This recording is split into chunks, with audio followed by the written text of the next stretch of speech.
Welcome back, everybody. Time for Ask the Expert. If you've got a question coming up for Ottawa Physiotherapy and Sport Clinic, then call the number on your screen, 613-789-6559, extension 2803, or email, even Facebook, a question today. And considering that we just went through Tamarack Ottawa race weekend on the weekend, you may have some questions. Matthew Pulikal is here from Ottawa Physiotherapy and Sport Clinic. How are you? Good, how are you? Good.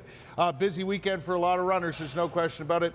Thousands upon thousands, many of them Ottawa residents, taking part in race weekend. Yes, and the most common questions they're going to be getting in the next couple of days is stiff. People are going to be very stiff from running the race. Well, Matthew, if you took a look around this here studio, this television station, you'd find several people who are experiencing that at this very moment. Yes. What causes the stiffness? Obviously, it's the activity itself, but there's certain things that go on in the body that promote this sort of thing. Basically, this is like a marathon. It's 42 kilometers. Your average stride is 1 meter. That's 42,000 steps in 3 hours. So that's a lot of steps. You're going to be overusing certain muscles and tissues, and they're going to be annoyed. And the annoying sensation is inflammation, and there you are. Even though you've trained for this event and so on? Yeah, I mean, even if you train, depending on how much training you have, like there's running surface, it was cold that weekend too. You could have been nervous, you might have ran a little bit harder. You might not have been running on the road, you might have been using a treadmill as most of your training was done. Right. So there's all sorts of scenarios that could have caused that. Right. For a lot of people, this particular event, be it a half marathon or a marathon or a 10K, it's a lot of first timers out there, right? Right. And that's the body is just not used to that sort of activity and says so. Right.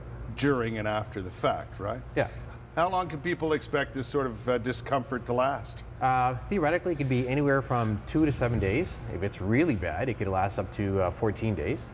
Yeah, but usually it peaks. For most people, it peaks at 72 hours post-exercise. A couple of days after, yeah. So by most cases, if you're talking about the half and the full, then I think Tuesday and Wednesday are going to be bad days for a lot of people. Did you hear that, my friends who are in the building? There's several of them that did the half yesterday, so they can be in for some soreness, some general soreness over the next couple of days. Now, you brought in Peter from your clinic, one of your clinics. Come on in, Peter. Peter, you're going to demonstrate some stretching. Is that right. what we're going to do? So Pete's going to show 3 to 4 stretch positions that will deal with most of the muscles in the lower legs where people are going to be tight. And this is the easiest and safest way to do it at home without really hurting yourself. Now, these stretches you're going to show us, should they be done immediately after a run, the next day, or both, or any time? Kind of both, actually. Stretching can be done for 2 purposes. One, to get you ready for an activity. One, to get a prolonged stretch position out of the muscle. Okay.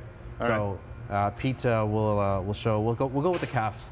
Most people are going to be sore in the lower leg. Okay. So we're going to stretch our calves. All right. Okay. Go ahead. What we can do. So go ahead and tell us what's going on here, Okay. So Matthew. Pete's stretching his calf muscle, and holding a stretch anywhere from 5 to 30 seconds is a good idea. Yeah. A couple times a day is more than enough. And it's just a prolonged stretch without causing any pain, where you just feel a small... It doesn't look anything out of the ordinary, right? Right, Like yeah. it's a simple sort of thing to do. Yes. Right? It's a basic keep it simple principle. Yeah, the KISS principle. I like it. Okay, what else? A variation of the calf for a certain different type of muscle is doing the same thing with your knee bent, and that hits a muscle called your soleus. So for a lot of people, they're going to be having pains in their Achilles tendon, or at the bottom of the heel, and these 2 stretches are going to help alleviate some of that. Right. Okay, any more that we should know? There's your hamstring stretch. Okay. So we could do that one actually we'll do the quadricep stretch first. So there's one, the muscle in the front of your leg, and we'll do it like that. Yeah, everybody knows this one, right? Okay. So the hamstring stretch, which we're going to show you, is we're going to use a wall. So we're going to use that corner wall, if that's all right. Use this glass wall over there, yeah. So we'll use that glass wall. And this is the easiest way to stretch the muscle in the back of your thigh without injuring your back or any other tissue in your lower leg. Right. So this way, you just leave your leg hang up there, and you just sit, and you'll feel a nice stretch at the back of the knee, anywhere to the bottom. Yeah. So you're just placing it basically up on the wall. Exactly. And the other leg is on the floor. Exactly. And the stretch is held anywhere from 5 to 30 seconds. Right. And then you really switch and complicated. do the same as equal amounts on either side. Right. That's pretty simple. Yes. It doesn't look all that difficult. Now, the one thing I do notice is that when Peter is showing us those stretches, he's not really putting extra force, extra pressure on the joints, on the muscles at all. It's basically putting your legs or whatever it is you're stretching in a certain position. Right. Right? Yeah, just let gravity do all the work. You don't need to force it, especially if you're sore. Because if you're sore, if you're going to force something, you might actually further irritate it a little more. Right. Right. But important to do those post-run, no matter how long you've been running. If Correct. Absolutely. Yeah. And then it gets a little tricky in terms of length of time of stretch. So like I said, if you're doing it for 5 to 30 seconds, which is fine, it's gonna help you. It's gonna loosen the muscle for approximately 2 hours. Okay. Let's just say you got a really, really tight muscle, and it's preventing you from moving around. Then you're gonna want to hold it a little longer. And the research has shown that, theoretically speaking, you're gonna want to hold the stretch anywhere between 10 to 15 minutes. Right. Okay. Okay, we're going to take a break and give people a chance to ask some questions. Hopefully there are some people watching this morning who are going through this sort of thing today and might have some questions about it.